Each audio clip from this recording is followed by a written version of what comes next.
Friends, ನಮಸ್ಕಾರ. Welcome back to my YouTube channel Divya Kannadati mini ಬ್ಲಾಗ್ಗೆ ಸ್ವಾಗತ. ಹಲೋ ಫ್ರೆಂಡ್ಸ್, ನಮಸ್ಕಾರ. ಇವತ್ತು ಬೆಳಗ್ಗೆ ಎದ್ದ ತಕ್ಷಣ ನೋಡಿ ಫುಲ್ಲು ಬೇಸಿಗೆ ಥರ ಬಿಸಿಲು ಸ್ಟಾರ್ಟ್ ಆಗಿತ್ತು. ಈಗ ಮಳೆಗಾಲನೇ ಅನಿಸ್ತಾ ಇಲ್ಲ. ಯಾಕೆಂದರೆ ಎಲ್ಲಿ ನೋಡಿದ್ರೂ ಬಿಸಿಲು, ಮಳೆನೇ ಕಮ್ಮಿ ಆಗಿದೆ. ಹಾಗಾಗಿ ಕೆಲಸ ಎಲ್ಲ ಮುಗಿಸ್ಕೊಂಡು ಇವತ್ತು ಪೋಲಿಯೋ ಲಸಿಕೆ ಇದ್ದಿದ್ದರಿಂದ ನನ್ನ ಮಗನಿಗೆ ಹಾಕ್ಸ್ಕೊಂಬರೋಣ ಅಂತ ಹೇಳಿಬಿಟ್ಟು ನಾನು ರೆಡಿಯಾಗಿ ಹೊರಟೆ. ಇದೇನೋ ತುಂಬಾ ದೂರನೂ ಇಲ್ಲ, ನಮ್ಮ ಮನೆಯಿಂದ ಮುಂದೆನೇ ಇದೆ ಒಂದು ಗೌರ್ಮೆಂಟ್ ಸ್ಕೂಲು. ಅಲ್ಲೇ ಪೋಲಿಯೋ ಲಸಿಕೆನ ಹಾಕ್ತಾಯಿದ್ರು. ಈ ನಾಯಿ ನೋಡಿ ಎಷ್ಟು ಚೆನ್ನಾಗಿದೆ. ಕುಳ್ಳ ಜಾತಿ. ಇದಕ್ಕೇನು ಹೆಸರಿಡ್ತಾರೆ ಅಂತ ಗೊತ್ತಿದ್ರೆ ನಿಮಗೆ ಕಾಮೆಂಟ್ ಮಾಡಿ. ನನ್ನ ಮಗ ದೊಡ್ಡವನು, ಅವನ್ನ ಸೈಕಲಲ್ಲಿ ಕೂರಿಸ್ಕೊಂಡು ಬಂದ.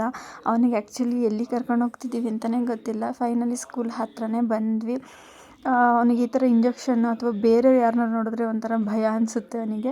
ಸರಿ ಬಂದ್ವಿ. ಆಲ್ರೆಡಿ ಇಲ್ಲಿ ನೋಡಿ ಕೈಯಲ್ಲಿ ಅದನ್ನು ಬರ್ಸ್ಕೊಳ್ಳೋಕ್ಕೂ ಹತ್ರ ಹೋಗ್ತಾ ಇರಲಿಲ್ಲ, ಅಷ್ಟು ಹೆದರ್ಕೊಳ್ತಾ ಇದ್ದ ನನ್ನ ಮಗ.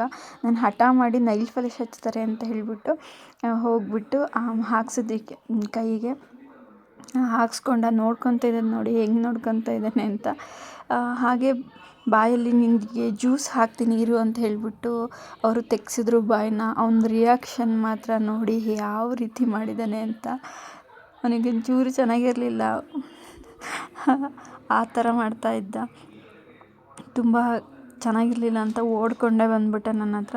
ಸರಿ ಫೈನಲಿ ಹಾಕ್ಸ್ಕೊಂಡು ಮನೆಗೆ ಹೋಗೋಣ ಅಂತ ಬಂದ್ವಿ. ನೋಡಿ ಇದೇ ಗೇಟ್ ಮುಂದೆ ಇರೋದು ಸ್ಕೂಲು. ಬಂತು ನಮ್ಮದು ಆಲ್ರೆಡಿ ಮನೆ. ನಮ್ಮಮ್ಮ ಊರಿಂದ ಬಂದಿದ್ದರು, ಹಾಗೆ ಊರಿಗೆ ಹೋಗೋಕ್ಕೆ ಅಂತ ಹೇಳಿಬಿಟ್ಟು ಹೊರಟಿದ್ರು. ಎಷ್ಟು ದನಗಳು ನೋಡಿ, ಇಲ್ಲಂತೂ ಸಖತ್ ದನಗಳ ಕಾಟ.